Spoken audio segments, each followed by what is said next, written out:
The Transferred Ghost by Frenk Stokton. The country residence of Mr. John Hinckman was a delightful place to me for many reasons. It was the abode of a genial, though somewhat impulsive hospitality.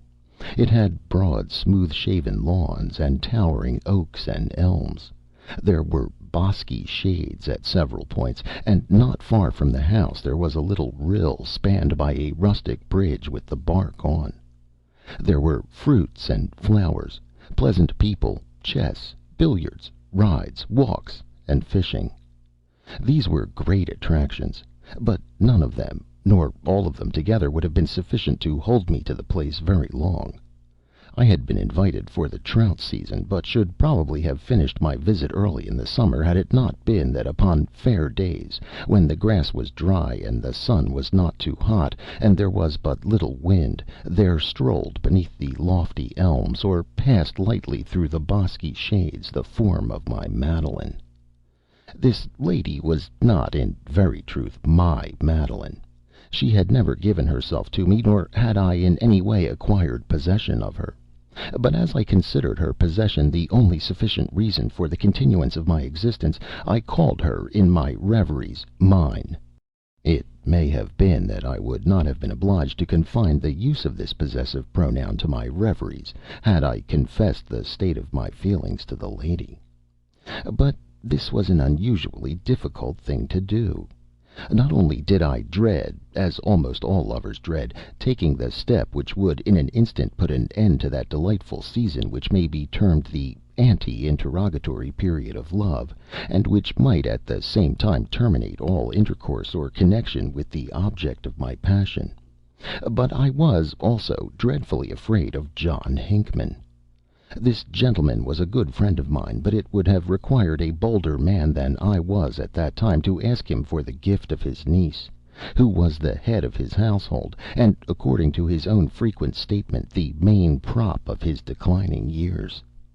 Had Madeline acquiesced in my general views on the subject, I might have felt encouraged to open the matter to Mr. Hinckman, but, as I said before, I had never asked her whether or not she would be mine.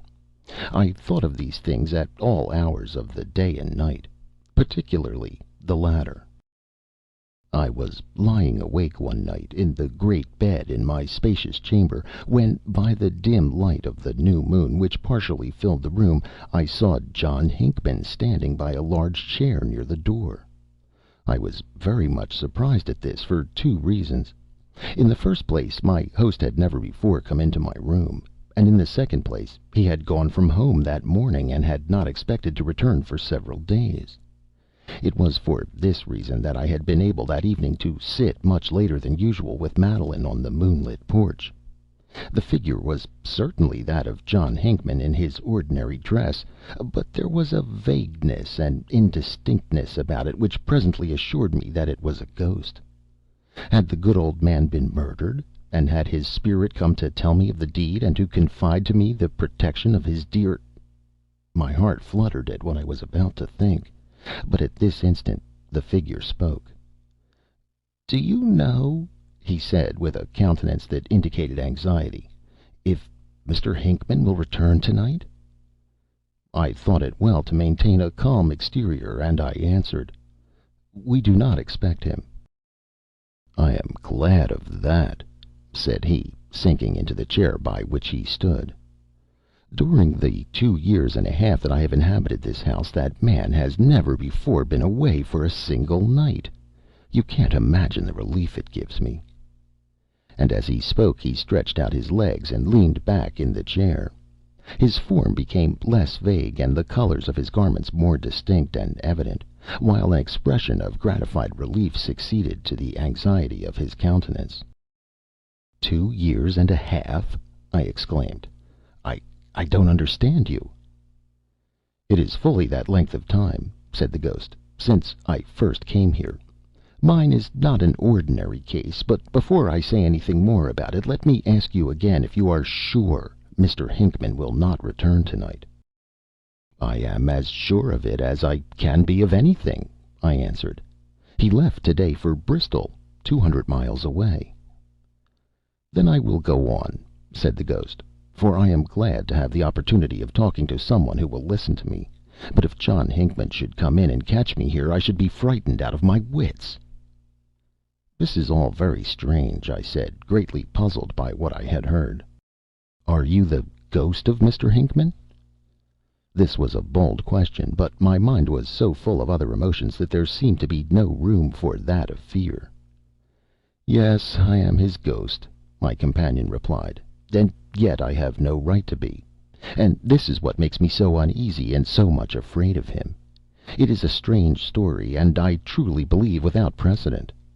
2 years and a half ago, John Hinckman was dangerously ill in this very room. At one time he was so far gone that he was really believed to be dead. It was in consequence of too precipitate a report in regard to this matter that I was, at that time, appointed to be his ghost. Imagine my surprise and horror, sir, when, after I had accepted the position and assumed its responsibilities, that old man revived, became convalescent, and eventually regained his usual health. My situation was now one of extreme delicacy and embarrassment. I had no power to return to my original unembodiment, and I had no right to be the ghost of a man who was not dead. I was advised by my friends to quietly maintain my position, and was assured that, as John Hinckman was an elderly man, it could not be long before I could rightfully assume the position for which I had been selected.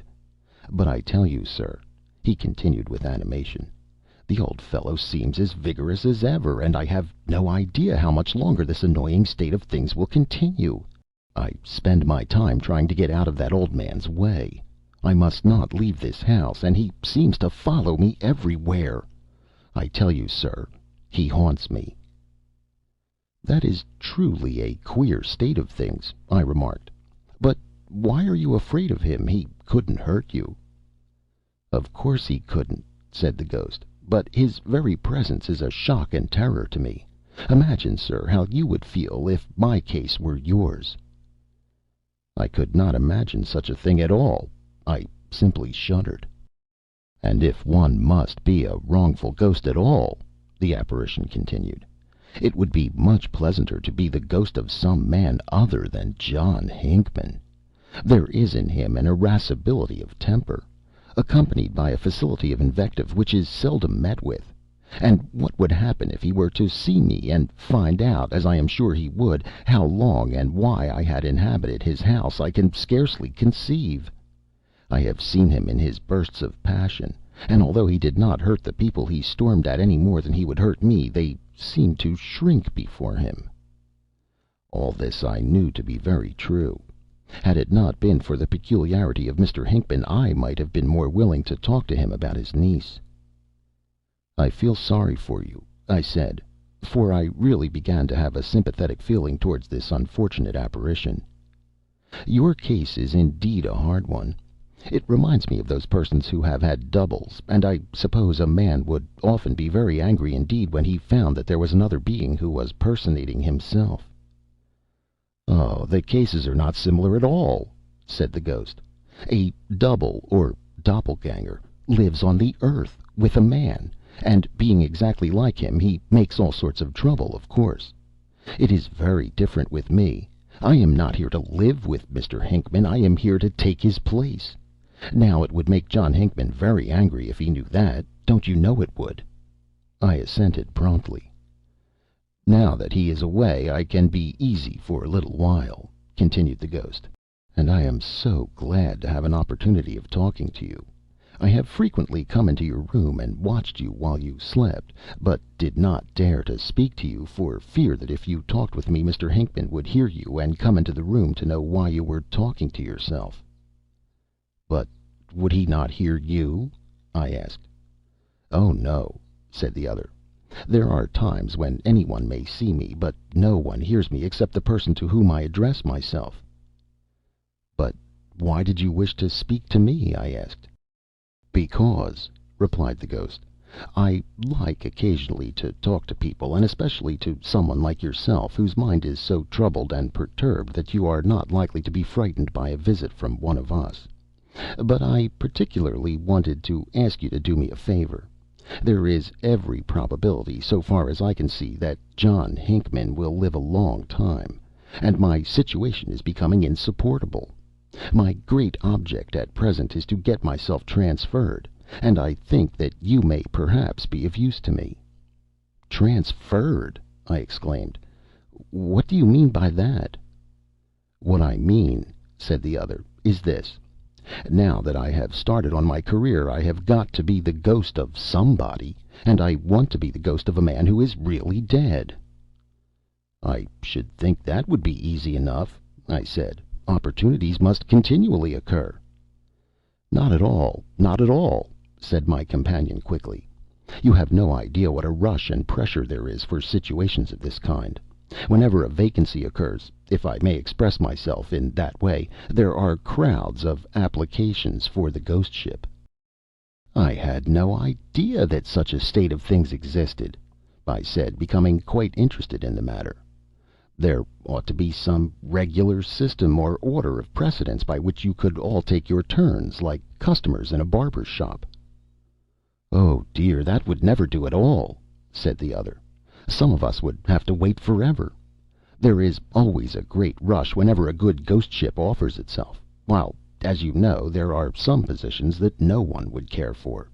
And it was in consequence of my being in too great a hurry on an occasion of the kind that I got myself into my present disagreeable predicament, and I have thought that it might be possible that you would help me out of it. You might know of a case where an opportunity for a ghost ship was not generally expected, but which might present itself at any moment. If you would give me short notice, I know I could arrange for a transfer." "What do you mean?" I exclaimed. "Do you want me to commit suicide, or to undertake a murder for your benefit?" "Oh, no, no, no," said the other with a vapory smile. "I mean nothing of that kind. To be sure, there are lovers who are watched with considerable interest, such persons having been known, in moments of depression, to offer very desirable ghost ships. But I did not think of anything of that kind in connection with you. You were the only person I cared to speak to, and I hoped that you might give me some information that would be of use, and in return I shall be very glad to help you in your love affair." "You seem to know that I have such an affair," I said. "Oh yes," replied the other with a little yawn. "I could not be here so much as I have been without knowing all about that." There was something horrible in the idea of Madeline and myself having been watched by a ghost, even, perhaps, when we wandered together in the most delightful and bosky places. But then this was quite an exceptional ghost, and I could not have the objections to him which would ordinarily arise in regard to beings of his class. "I must go now," said the ghost, rising. "But I will see you somewhere tomorrow night. And remember, you help me, and I'll help you." I had doubts the next morning as to the propriety of telling Madeline anything about this interview, and soon convinced myself that I must keep silent on the subject. If she knew there was a ghost about the house, she would probably leave the place instantly. I did not mention the matter, and so regulated my demeanor that I am quite sure Madeline never suspected what had taken place. For some time I had wished that Mr. Hinckman would absent himself for a day at least from the premises. In such case I thought I might more easily nerve myself up to the point of speaking to Madeline on the subject of our future collateral existence. And now that the opportunity for such a speech had really occurred, I did not feel ready to avail myself of it. What would become of me if she refused me? I had an idea, however, that the lady thought that if I were going to speak at all, this was the time. She must have known that certain sentiments were afloat within me, and she was not unreasonable in her wish to see the matter settled one way or the other. But I did not feel like taking a bold step in the dark. If she wished me to ask her to give herself to me, she ought to offer me some reason to suppose that she would make the gift. If I saw no probability of such generosity, I would prefer that things should remain as they were. That evening I was sitting with Madeline in the moonlit porch. It was nearly 10 o'clock, and ever since supper time I had been working myself up to the point of making an avowal of my sentiments. I had not positively determined to do this, but wished gradually to reach the proper point when, if the prospect looked bright, I might speak. My companion appeared to understand the situation. At least, I imagined that the nearer I came to a proposal, the more she seemed to expect it. It was certainly a very critical and important epoch in my life. If I spoke, I should make myself happy or miserable forever, and if I did not speak, I had every reason to believe that the lady would not give me another chance to do so. Sitting thus with Madeline, talking a little and thinking very hard over these momentous matters, I looked up and saw the ghost, not a dozen feet away from us. He was sitting on the railing of the porch, one leg thrown up before him, the other dangling down as he leaned against a post. He was behind Madeline, but almost in front of me, as I sat facing the lady. It was fortunate that Madeline was looking out over the landscape, for I must have appeared very much startled. The ghost had told me that he would see me some time this night, but I did not think he would make his appearance when I was in the company of Madeline. If she should see the spirit of her uncle, I could not answer for the consequences. I made no exclamation, but the ghost evidently saw that I was troubled. "Don't be afraid," he said. "I shall not let her see me, and she cannot hear me speak unless I address myself to her, which I do not intend to do." I suppose I looked grateful. "So you need not trouble yourself about that," the ghost continued. "But it seems to me that you are not getting along very well with your affair. If I were you, I should speak out without waiting any longer. You will never have a better chance. You are not likely to be interrupted, and so far as I can judge, the lady seems disposed to listen to you favorably, that is, if she ever intends to do so. There is no knowing when John Hinckman will go away again. Certainly not this summer. If I were in your place, I should never dare to make love to Hinckman's niece if he were anywhere about the place. If he should catch anyone offering himself to Miss Madeline, he would then be a terrible man to encounter." I agreed perfectly to all this. "I cannot bear to think of him!" I ejaculated aloud. "Think of whom?" asked Madeline, turning quickly toward me. Here was an awkward situation. The long speech of the ghost, to which Madeline paid no attention, but which I heard with perfect distinctness, had made me forget myself. It was necessary to explain quickly. Of course, it would not do to admit that it was of her dear uncle that I was speaking, and so I mentioned hastily the first name I thought of. "Mr. Villers," I said. This statement was entirely correct, for I never could bear to think of Mr. Villers, who was a gentleman who had at various times paid much attention to Madeline. "It is wrong for you to speak in that way of Mr. Villers," she said. "He is a remarkably well educated and sensible young man, and has very pleasant manners. He expects to be elected to the legislature this fall, and I should not be surprised if he made his mark. He will do well in a legislative body, for whenever Mr. Villers has anything to say, he knows just how and when to say it." This was spoken very quietly, and without any show of resentment, which was all very natural, for if Madeline thought at all favorably of me, she could not feel displeased that I should have disagreeable emotions in regard to a possible rival. The concluding words contained a hint which I was not slow to understand. I felt very sure that if Mr. Villers were in my present position, he would speak quickly enough. "I know it is wrong to have such ideas about a person," I said, "but I cannot help it." The lady did not chide me, and after this she seemed even in a softer mood. As for me, I felt considerably annoyed, for I had not wished to admit that any thought of Mr. Villers had ever occupied my mind. "You should not speak aloud that way," said the ghost, "or you may get yourself into trouble.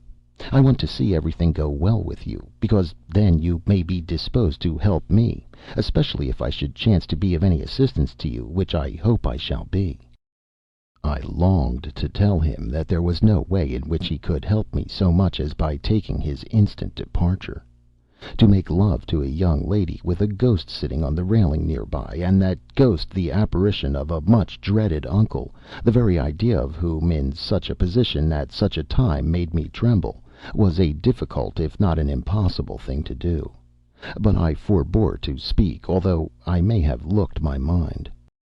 "I suppose," continued the ghost, "that you have not heard anything that might be of advantage to me. Of course, I am very anxious to hear, but if you have anything to tell me I can wait until you are alone. I will come to you to night in your room, or I will stay here until the lady goes away."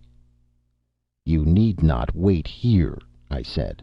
"I have nothing at all to say to you." Madeline sprang to her feet, her face flushed and her eyes ablaze. "Wait here!" she cried. "What do you suppose I am waiting for? Nothing to say to me, indeed! I should think so. What should you have to say to me?" "Madeline!" I exclaimed, stepping toward her. "Let me explain." But she had gone. Here was the end of the world for me. I turned fiercely to the ghost. "Wretched existence!" I cried. "You have ruined everything. You have blackened my whole life. Had it not been for you—" But here my voice faltered. I could say no more. "You wrong me," said the ghost. "I have not injured you. I have tried only to encourage and assist you, and it is your own folly that has done this mischief. But do not despair. Such mistakes as these can be explained. Keep up a brave heart. Good bye." And he vanished from the railing like a bursting soap bubble. I went gloomily to bed, but I saw no apparitions that night except those of despair and misery which my wretched thoughts called up. The words I had uttered had sounded to Madeline like the basest insult. Of course, there was only one interpretation she could put upon them. As to explaining my ejaculations, that was impossible. I thought the matter over and over again as I lay awake that night, and I determined that I would never tell Madeline the facts of the case. It would be better for me to suffer all my life than for her to know that the ghost of her uncle haunted the house. Mr. Hinckman was away, and if she knew of his ghost she could not be made to believe that he was not dead. She might not survive the shock. No, my heart could bleed, but I would never tell her.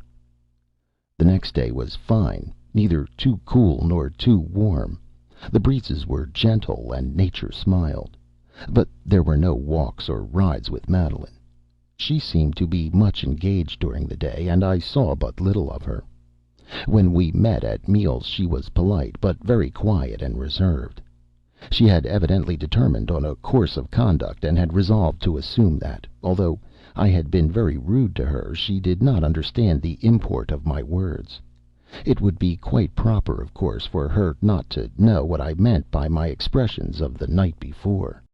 I was downcast and wretched, and said but little, and the only bright streak across the black horizon of my woe was the fact that she did not appear to be happy, although she affected an air of unconcern. The moonlit porch was deserted that evening, but wandering about the house I found Madeline in the library alone. She was reading, but I went in and sat down near her. I felt that, although I could not do so fully, I must in a measure explain my conduct of the night before. She listened quietly to a somewhat labored apology I made for the words I had used.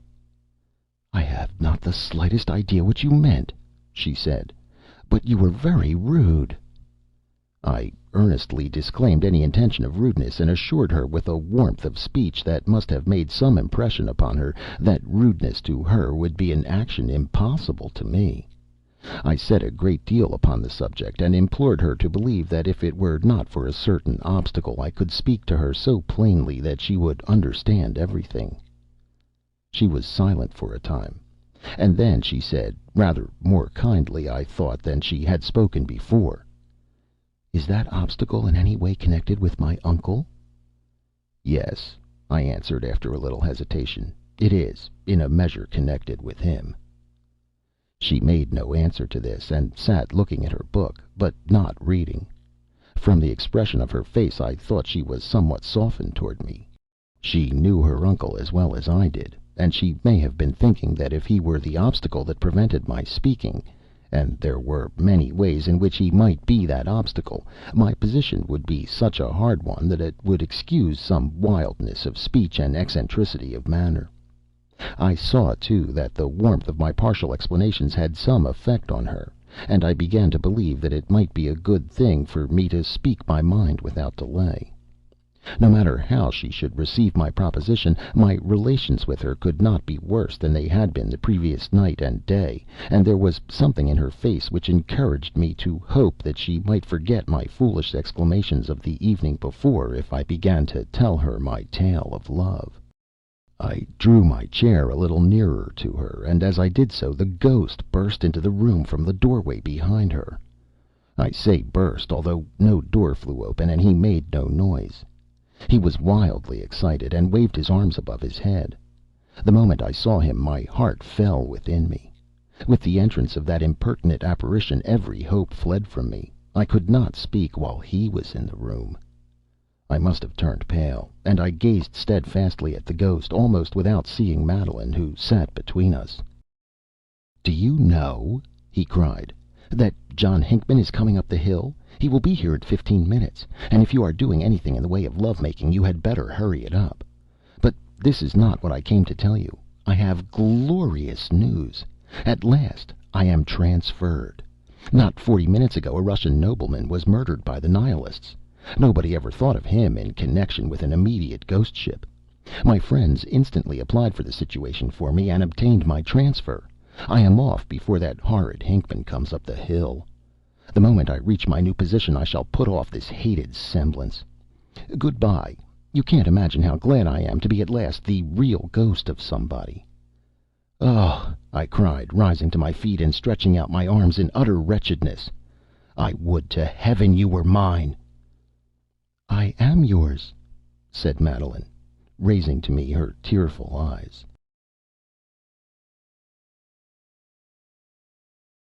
End of The Transferred Ghost by Frank R. Stockton.